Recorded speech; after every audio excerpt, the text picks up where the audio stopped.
first chapter of this really kind of hooked me. I feel like I always want to do that for readathons. I never do it. So I'm team haunting. We'll still just be working my way through both of these books. I inadvertently ruined my own life. Good morning and happy day one of Summerween. I do indeed have my Summerween sweatshirt on, and this may in fact be my favorite design of Summerween so far. I feel like each year the designs get cuter and cuter, and I just love this little ghosty. But if you are somehow unaware, Summerween is a readathon that occurs in the summer, hosted by Gabby from Gabby Reads, and it is designed to bring the Halloween spirit to the middle of summer. It is personally Halloween in my heart every day of the year, but Summerween is a very special occasion where the whole community comes together and just enjoys it together. It has somehow become a little bit of a tradition for me to start my Summerween vlogs in my kitchen. I don't know why that keeps happening, but because that happens, I just feel like I must continue that. It's also a tradition for me before Summerween starts that I go rewatch my previous Summerween videos. I don't rewatch my own videos often, but something about Summerween, I like just kicking off the Summerween spirit by watching what I did in previous Summerween videos, and they're kind of like a little time capsule for me because I feel like so much of my life changes over the years, and then I can look back and I'm like, oh, I remember when I lived there, when I did that, and like, oh, they're just really nice. So I like to kick off Summerween by rewatching all of those, which I just did recently. And I also noticed another trend that I'm starting to see in Summerween is I end up with a lot of 4-star reads. I have a 4-star curse that happens in Summerween where I can't get a 5, but I can get close and I can get to 4 stars. So the goal of this Summerween is hopefully to break that curse, hopefully to find a 5-star. I've got a lot of books on my radar, a lot of things I want to read this week. And unlike what I do sometimes, I'm actually going to try to stick to the prompts this year. I'm just in the mood for a little bit of a challenge. So these are all of the reading prompts for this year's Summerween. I'll see if I can hit all of them within the week, and I'll let you know what books I'm looking at reading this week. I am a big mood reader, so there is a chance that these books change depending on what I'm in the mood for, but the books that I have planned. First up, the book that I'm currently in the middle of is The Murder After the Night Before, which that's going to work perfectly for the prompt for 5 words in the title. I'm 50% through this. I'm listening on audiobook, so that's the book I'm going to be starting with. I'll tell you about it once we get past this little intro section. I also definitely want to read Incidents Around the House. I have an arc of this book in NetGalley, and I thought this was not coming out until August, but it's actually already out. So I definitely would have read it already if I had gotten the publication date correct. I don't know if they ended up moving it up or if I just somehow looked at that incorrectly, but I definitely want to get caught up on this book. Very much looking forward to it. I'm also going to try to read Boys in the Valley. That's been on my shelves for a while. I really want to get around to that one. And then I have Leather and Lark, which is the sequel to Butcher and Blackbird, which isn't, you know, necessarily a thriller or horror book, but it is like a dark romance. There's serial killers involved. It kind of fits the vibe, and it might be a lighter, more fun, fast-paced read to get through. Then I have 3 other audiobooks lined up. I don't think I'm going to get through all of these, but these are some options. There's I Was a Teenage Slasher, which is the new Stephen Graham Jones. I recently sampled the first chapter of this one, and I'm kind of interested in it. Then I have Miracle Creek. I have this through my library in the Libby app. I really loved Happiness Falls from Angie Kim, so I wanted to go back and read this book. And then I have The Old Woman with the Knife, which is a book I've had on my radar for a long time. I've got the audiobook through my library as well, and it's a shorter book. So if I'm looking for something to help speed through things quickly, this one might be a good solution for that. So that's the plans for the week. Hopefully there's a 5-star in there somewhere. Now I'm gonna kick off the week with some reading, and I'll be jumping back into The Murder After the Night Before.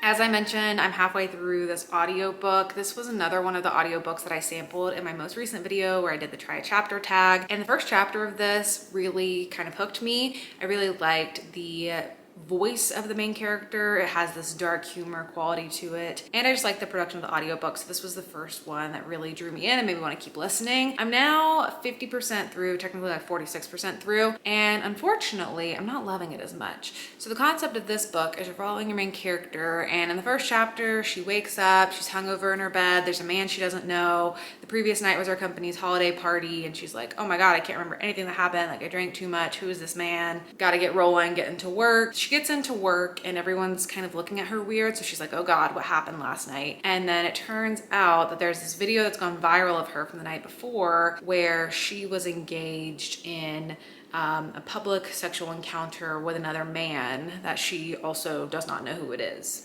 So that's horrible, and that's blowing up on the internet. She's getting all these horrible comments. All her coworkers are looking at her differently. That's a big mess in itself. And then she gets home and she ends up finding her roommate dead. So it's a whodunit mystery where she is trying to solve what happened to her roommate, but she's also dealing with this big internet issue that's going on in her life as well. And I just feel like it's really, really slow moving. I just feel like it's been the same thing over and over for the first half of just her wondering what happened to her roommate. She's kind of started to figure out some things, but it just doesn't feel like a lot's happening. So I'm hoping the second half is more engaging and more fast paced, because right now I was even kind of considering DNFing, but I feel like there's only probably like 2 hours left of the audiobook, so I might as well just get through it, see if it picks up, see if things get more exciting. So I'm gonna be continuing with that audiobook, and then I'm also going to be starting Incidents Around the House since I have that as an ebook. So I'll kind of be going back and forth between ebook, audiobook. Those are my two primary reads at the moment. Today is a Friday and I don't have work because of the July 4th holiday, so I've got a long weekend, plenty of time for reading. There's also some shows and movies and things I want to watch throughout the week. So without further ado, let's kick it off.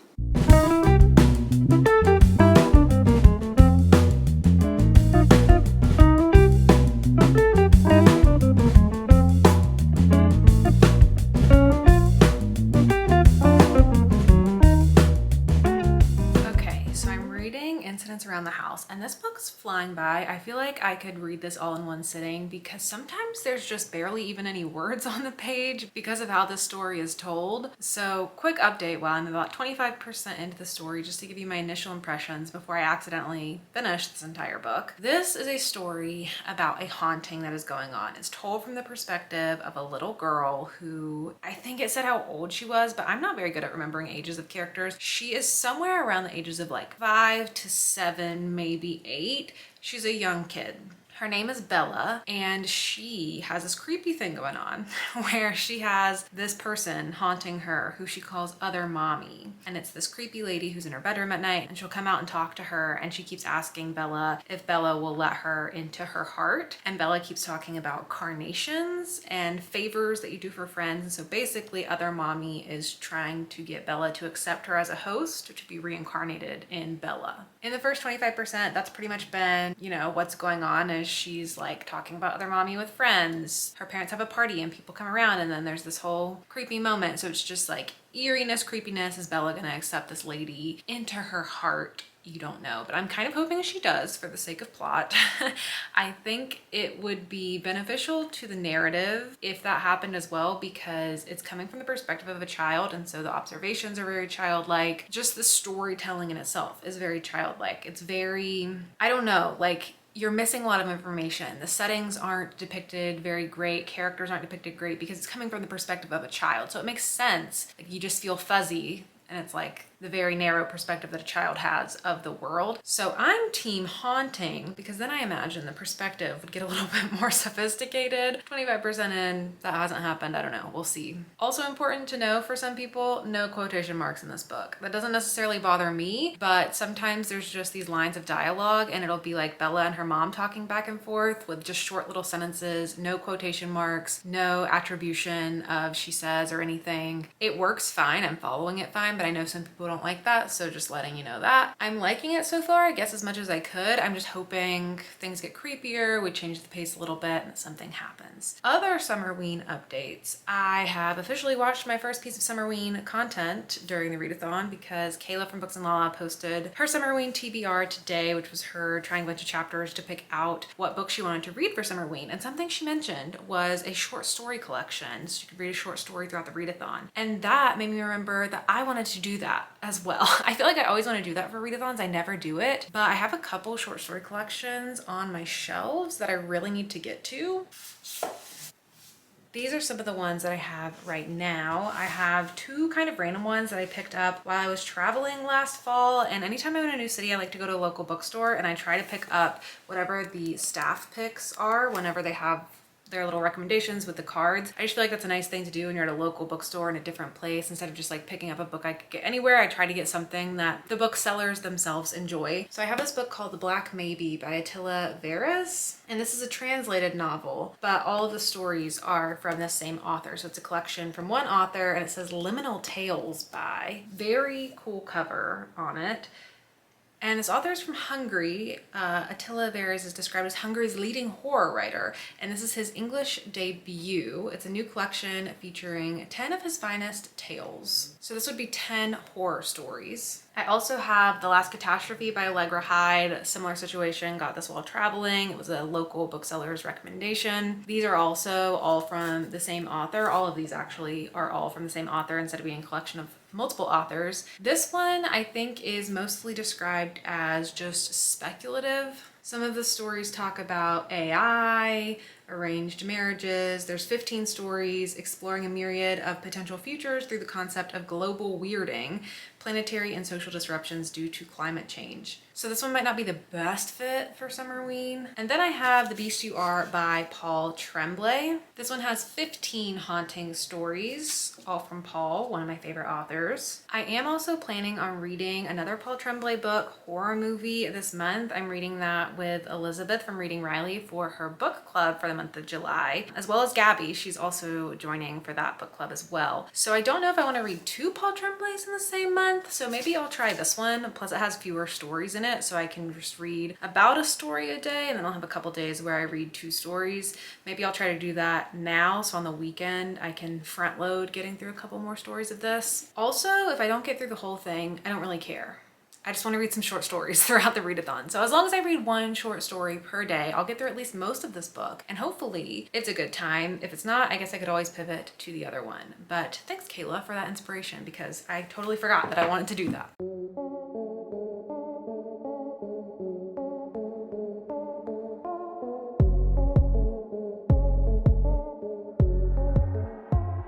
I'm a little over halfway through the book now. I'm 55% into it. And I've just been having this phase recently. I don't know. I mean, I had a really good June. Like, June reading was really good, but there's so many books I've been experiencing just this year where I get to the halfway point and I'm like, dude, I feel like nothing's happening except the synopsis over and over again. I don't know what that is. I don't know if it's the types of books I'm reading. I don't know if this is a trend that's going on lately. I don't know if it's because I'm reading books faster, so just all in one sitting, I'm expecting more to happen. I don't know if it's because I found so many great fast-paced books and then these feel slow. I don't know what it is. Let me know if you have any ideas. But God, I'm just like, yep, nothing new has happened other than the fact that they're just investigating what could potentially be going on. Bella's parents are now both scared. The mom saw some things, they're scared, and so they're trying to figure out what's going on, and they're going to the grandparents and trying to get some spiritual friends involved in helping tell other mommy to go away, but that's really it. I thought it was going to go more in the direction of metaphor versus supernatural, but it seems to be really leaning into the supernatural bit. I do feel like metaphor could still largely play a role in this because Bella does observe like her parents fighting, and there's some details. I don't want to give away all the details, you know, don't want to spoil everything, but just the things that she observes, like there could be something going on where there's a metaphorical explanation for this other mommy situation, or it could be a mix of both metaphor and supernatural. I'm not disliking it. I'm just getting a little bit disappointed because I'm hoping more will happen. I'm hoping the second half will pick up. But now I'm in the middle of 2 books and both of them I feel like are really slow. As far as the creep factor of this too, because I have heard this book's scary. I don't know, like kind of, I guess. Like I'm not really scared. The concept of it being a little kid and seeing this creature sitting on your bed and talking to you is creepy, but reading it in a book is just not really doing a lot for me. I'll see if the second half of that changes anything. So my midway update is basically it's fine. Okay, I finished Incidents Around the House and I didn't really like it. This is gonna be a 2-star for me, and I'm a little bit confused because I was looking at the reviews on Goodreads and the reviews were very good. This book has an average rating of a 4.09, which is really high. So a lot of people are getting things out of this book that I guess I just didn't get out of it. Maybe I would have enjoyed it more if it was like cut in half, but it's ultimately just a haunting story and I was hoping for some more substance, some more layers, some more takeaways, and it just wasn't that for me. I'm not the biggest fan of supernatural haunting stories when that's just kind of what it is actually a supernatural entity. So I don't know, it just didn't work for me. I have really enjoyed stuff from Josh Mallerman in the past, so I would still read more from him in the future. This one just didn't really do it for me. So that's a wrap on that, and that's gonna be mostly a wrap on my reading updates for today. It is now past 8 p.m. and all I want to do is watch Game of Thrones because I've been going back to the beginning of Game of Thrones and watching it all from the beginning because I've been watching House of the Dragon. I actually have never finished Game of Thrones. I've seen up through like season 5-ish before, but I don't remember really anything past season 1, and I'm currently in season 2, and I'm in the mood to just watch some of that for a bit. So that's what I'm gonna do, and then when I go to bed, I'm going to start this book, read at least the first story of it, and then I'll let you know about that in the morning.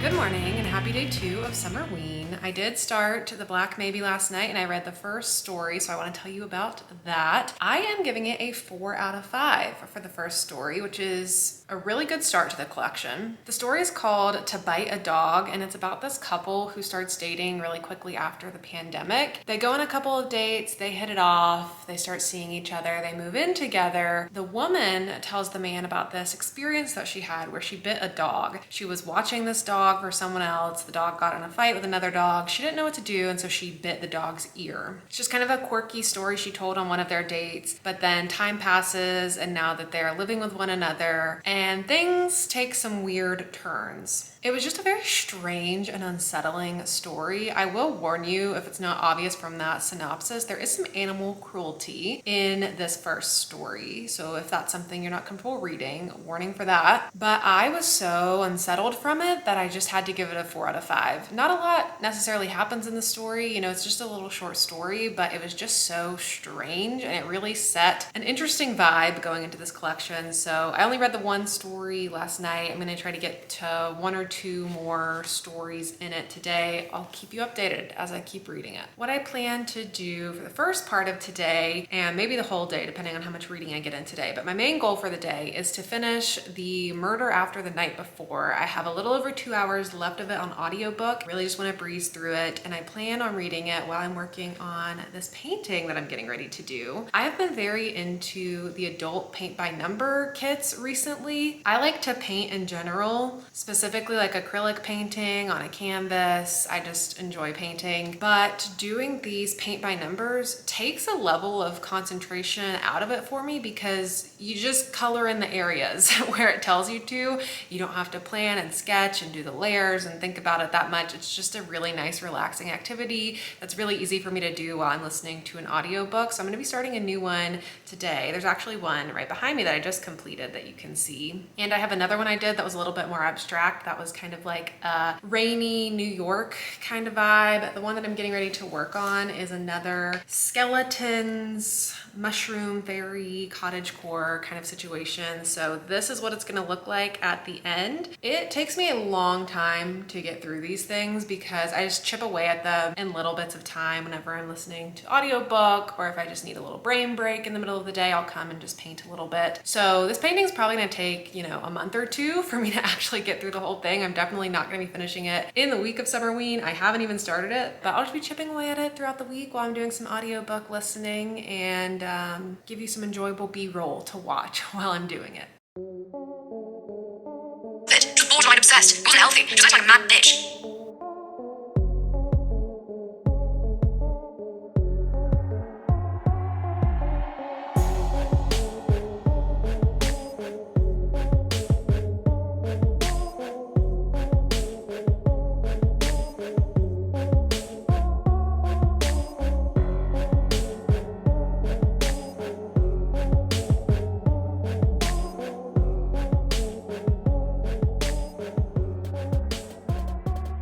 It is much later now. I painted a little bit, finished my audiobook, ate dinner, watched some Game of Thrones. A lot has happened. And I wanted to wait a little bit to tell you about what I thought about the book after finishing it because I was kind of just rushing through it at the end and then I needed time to process for a little bit because I was a little bit between ratings and unfortunately we've got another 2-star. So I fear the 4-star curse has turned into a 2-star curse. Hopefully that will not be the case for long.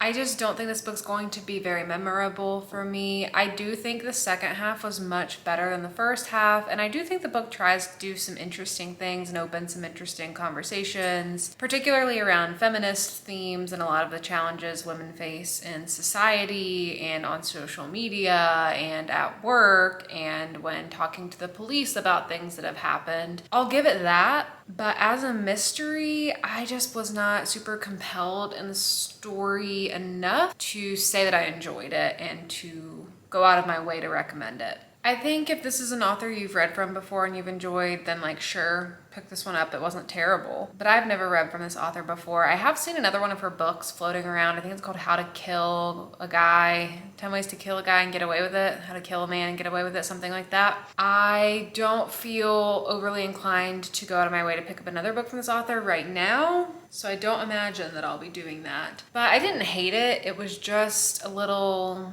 slow, and I don't know. Out of all the mysteries I read, it didn't do anything in particular to stand out to me. That's why I was a little bit between ratings, because a 2-star sounds like I really didn't like it, which isn't necessarily the case, especially as an audiobook listen. It was fine. Like, it was a 3-star, it was good, it was fine. It's just a book that I know I'm going to forget pretty quickly, and it's more honest for the long term for me to say it's a 2. So that is where I've gotten so far on day 2 of Summerween. I do plan on reading another short story in the Black Maybe tonight, and then I'm also going to be starting Boys in the Valley. So tomorrow morning, I'll update you on how the story went in this book and my first impressions on Boys in the Valley.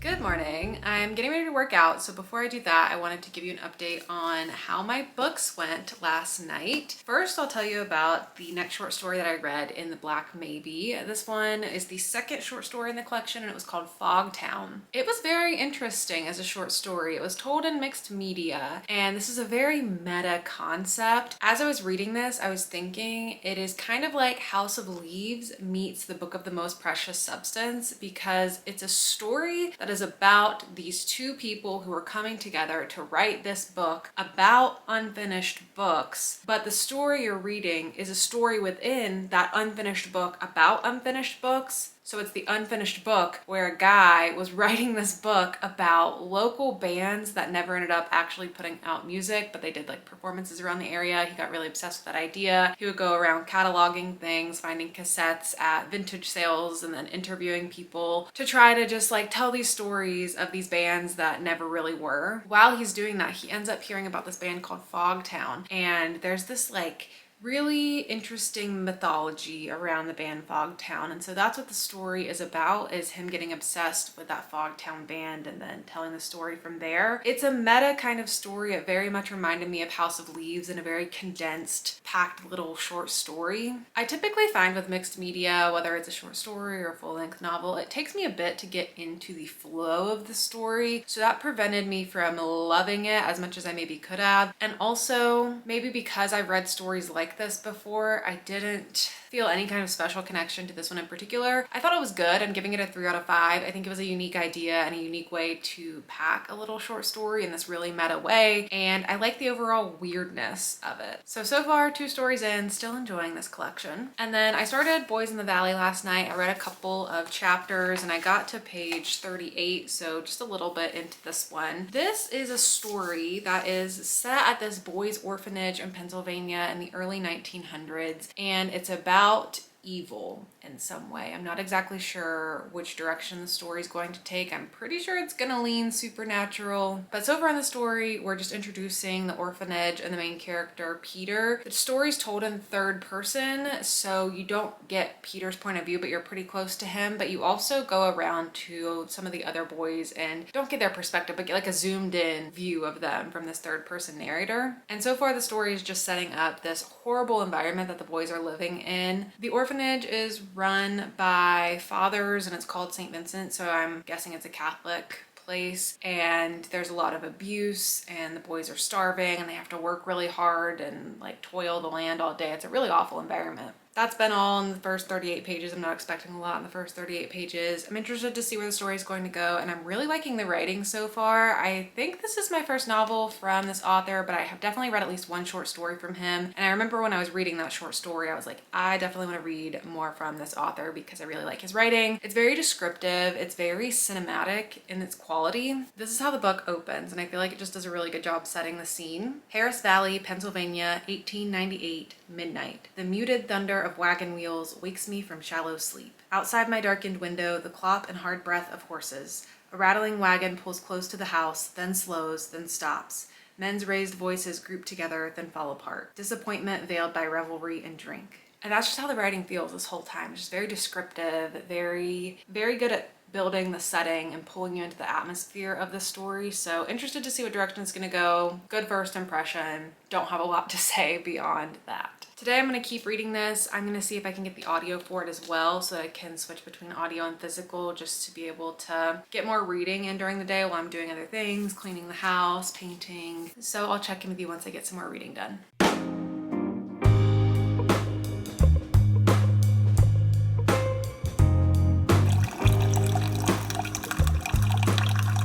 Good morning. Today is day 4 of Summerween and it is a Monday. And it's the Monday back to work after a long holiday weekend. Boo, boo. Yeah, this is the worst day of the year.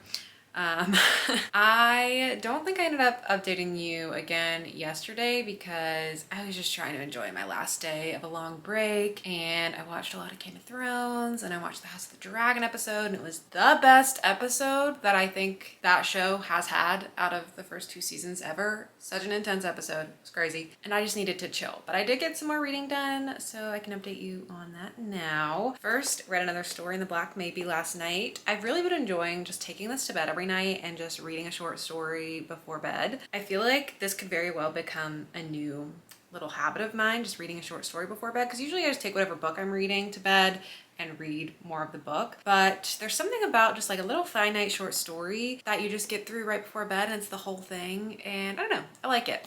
But last night I read the third one, so now I'm 84 pages into this. The third story was called The Time Remaining, and this is a story following this little boy and his plush toy. One day his grandma gives him this little plush toy that he names Billy, and the story is about Billy dying and the time remaining in Billy's life. Again, I'm going to avoid giving too much information about the story because it's a short story. I don't want to give too many details away, but I really enjoyed this one. It was weird and interesting, and it took a while to figure out what was going on, but I really liked the writing of it. And 3 stories in, I'm having a really good time with this collection, and I feel like I'm really enjoying the topics that this author is writing on. This was a very like visceral, descriptive story, which I feel like was reflected in the first story in this as well. Just really good writing, very descriptive, very immersive writing style. And I gave that third story a 4 out of 5. So I've had 2 4s, and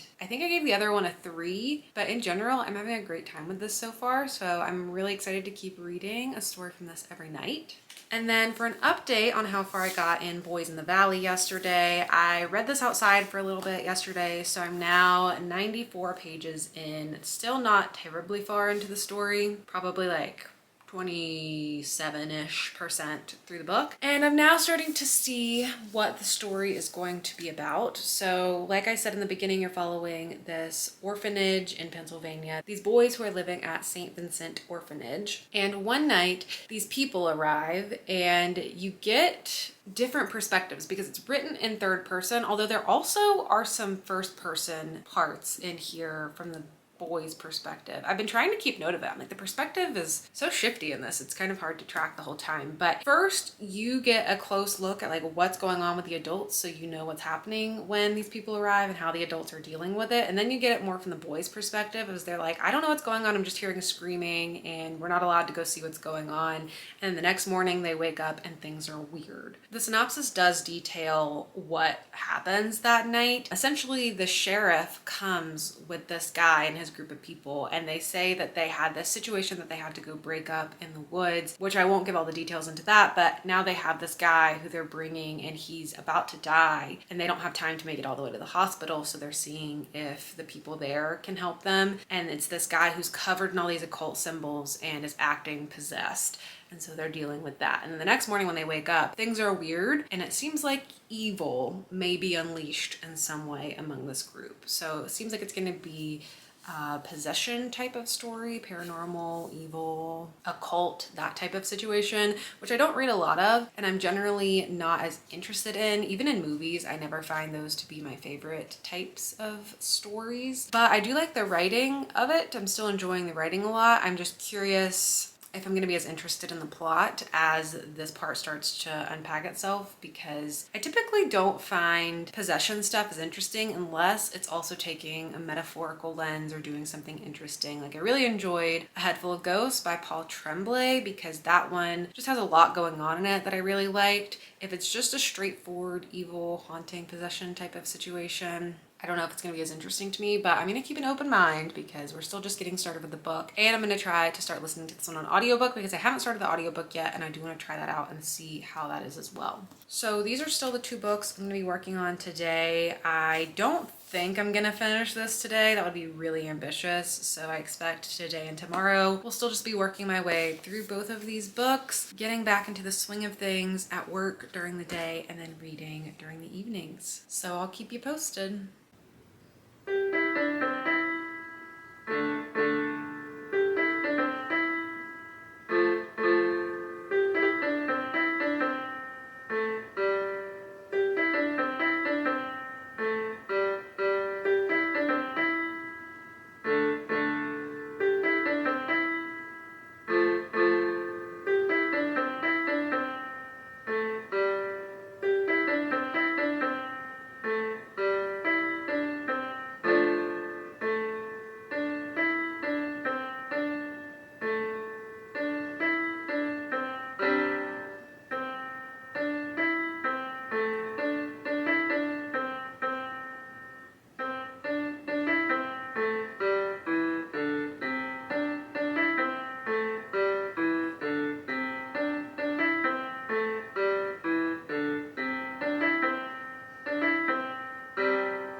Hello, I am 52% of the way through Boys in the Valley and I'm getting bored. Also, the cicadas are so loud outside right now, so I'm sure you hear them chittering. It's been thunderstorming, so the bugs go crazy. But I'm getting bored with this story, but I only have 2 hours and 46 minutes left in the audiobook, which I guess is still kind of a lot, but I'm getting ready to cook dinner, so I'm sure I'll listen to another 30, 45 minutes at least just in cooking dinner alone, and then I'll only have 2 hours left, and I don't know, I feel like I should finish it. I'm just not having the most fun with it because it is just an evil possession story. It's like a coming of age story really for the main character, Peter. And he has been considering going into the priesthood. And so he's kind of like going back and forth between that decision and now the evil's spreading at the orphanage. And that's it. I'm just not feeling like this. I'm not feeling stakes being super high because I, as a reader, know there's evil. I know it's spreading and I'm just waiting on everyone to catch up and realize that and then start trying to like make an action plan to do something about it. So I'm just not overly compelled in this point. I still think the writing is fantastic. I think the writing is great. And I do know I want to read more from this author. Like I want to read Gothic, that book. And there might be a book called Saculina. if I'm thinking of the right thing. But this one's just not shaken out to be overly enjoyable for me. I'm not hating it, and I think the writing being so good is going to bump it up rating-wise for me, but I'm like, oh my god, I cannot keep the 2-star rating flow going. I do think the anthology I'm reading is gonna end up with a pretty good rating because it's been going good so far. But now I'm thinking, you know, we're in the second half of the week now, so I've really got to be picky with my time, not be afraid to DNF.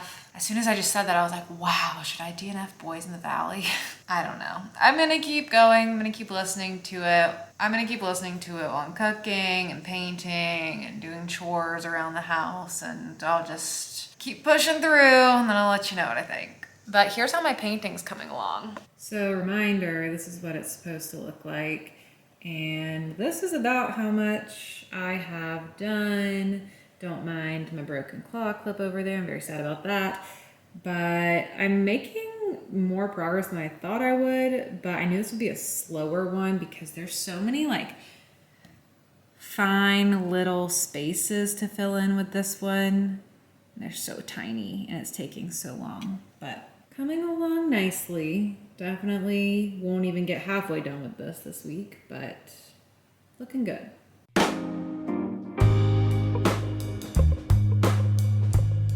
I fear that I have unleashed a 2-star curse amongst myself. I cursed myself in the beginning by complaining about the 4-star curse. I would welcome the 4-star curse with open arms at this point, because why am I reading so many 2 stars? I don't know what's happening.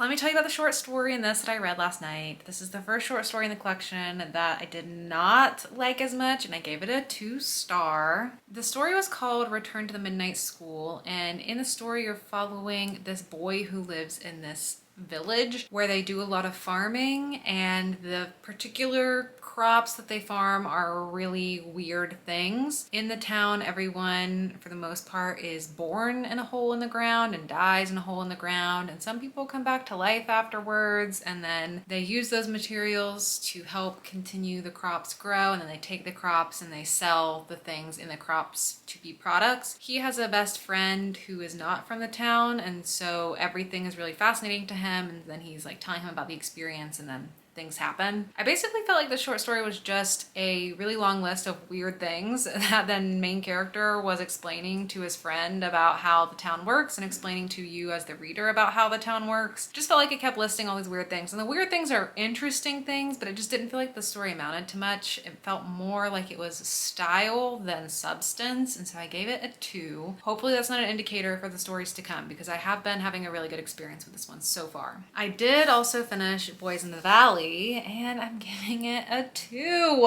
As I suspected after my last update, this just ended up being a story that I did not find that interesting because it was just a pure possession, evil type of story where evil is unleashed and people are just going to be screaming, "The power of Christ compels you," and then, you know, everything will be resolved. Just not my type of story. I do think the writing was great. I will read more from this author in the future. This one just missed the mark for me and my personal preferences and tastes in horror. I have 3 days left of reading to do at this point, and I need it to go better. I need to be finding books that I'm enjoying more, so I'm not sure exactly what I'm going to be picking up next at this point. I'm going to probably just sample some things and see if anything sparks that joy in me. I can't commit to what it's going to be now, but you'll find out very soon. Hello. Happy final day of Summerween. You may or may not have noticed, but I did not update you yesterday. I just took the day off, kind of from reading, kind of from filming. I just needed a little bit of a wind down period in that, and now we've reached the last day of Summerween, and I'm ready to wrap up my reading from the week and tell you about how I inadvertently ruined my own life. I'm just talking about the 2-star curse that I've unleashed on myself. So lesson learned, never complain about a 4-star curse, because if you do that, you're bound to just have a lot worse reads come your way somehow. But before I wrap up the week, let me give you my most recent updates on reading since we last spoke. So I did read some more of The Black Maybe. I read a couple more short stories, and now I'm a little over halfway through the collection. So I'm gonna wrap this up later in the month. Just keep reading a story before bed until I get through the collection. vacation. I've really enjoyed just reading one story a night. I did read 2 stories one night, and I just feel like that took away some of my joy. So I'm gonna pace through it the way that I want to. For the most recent 2 stories that I read, I'm just checking on my notes since it's been a minute. First was a story called In the Snow Sleeping. This was about a couple going on vacation and then things get really weird and sort of cosmic. I really enjoy weird vacation stories in general, so I liked the concept of it. I didn't feel like it really went there. I feel like it could have gone a little farther or been a little bit more original in what it was doing, but I enjoyed it, so I gave it a 3.5 out of 5. And then the next story I read is called Multiplied by Zero, and this was the strangest story in the collection so far, and kind of similar to the one that I didn't like earlier. I didn't end up loving it because, again, it just kind of felt like a list of weird things, a lot of style and how weird can I be in my world building, but not a ton of substance in the story. It started off really solid because the entire thing is written in the point of view of writing a review about this trip that this main character went on, and then the weird things that happened while they were on the trip. And there are some wacky concepts in the story, but ultimately I didn't end up loving it, and I gave it a 2. So I've had mostly stories I've enjoyed, only 2 that I haven't enjoyed yet. It's going pretty good. I'm gonna keep reading it throughout the month, and then I'll let you know my final thoughts and my wrap up at the end of the month. And then otherwise, I tried to add another book, and I listened to the audiobook of The Old Woman with the Knife. And I've had this book on my radar for a long time, and it was a shorter book, so I thought it'd be good audio, just read it all in one day. But I actually ended up DNFing this one 55% of the way through. And it is a shorter audiobook, so I could have pushed through and just kept listening to it and finished it, but it just wasn't capturing my attention. The concept of this one is it's about this older woman who's an assassin, and she's kind of thinking about retiring, but then some things happen and it's about that. But really a lot of what the book is about is the experience of being an older adult and how older adults are treated in our society, and that just comes up in a lot of different lenses, a lot of different ways. It wasn't a bad story, it wasn't poorly written, I just wasn't that intrigued by it, so I didn't feel like continuing just for the sake of continuing and potentially having another 2-star. So to wrap up my week of reading, I got through 3 novels. They were all 2 stars for me, but that doesn't mean that you won't enjoy them. They just didn't end up being super enjoyable for me. And I think I'm a little bit in just a slumpy-ish kind of period. So I'm gonna be going into ultra mood reading mode for the next little bit until I feel like I find my groove again with finding books that I'm really enjoying. I think this was kind of bound to happen because I had such a good reading month last month that it was only inevitable that I was gonna hit another slump period soon, but I'm going to push through it. I'm gonna be putting down books if they're not capturing my attention and just trying to jump around. Try some different genres, see what's speaking to me right now. I still had a great time in Summerween, as I always do. I love this event. I love watching everyone's content. And hopefully next time I won't end up with a 1-star curse, because that's the only thing that could go worse at this point. But I don't think that's gonna happen. I think, we'll figure it out next time. Next time has to be better. This is the bottom. Gotta go up from here. Let me know down in the comments below if you participated in Summerween and how it went for you. But that is it for me. Thank you so much for watching, and I'll see you all in my next video. Bye.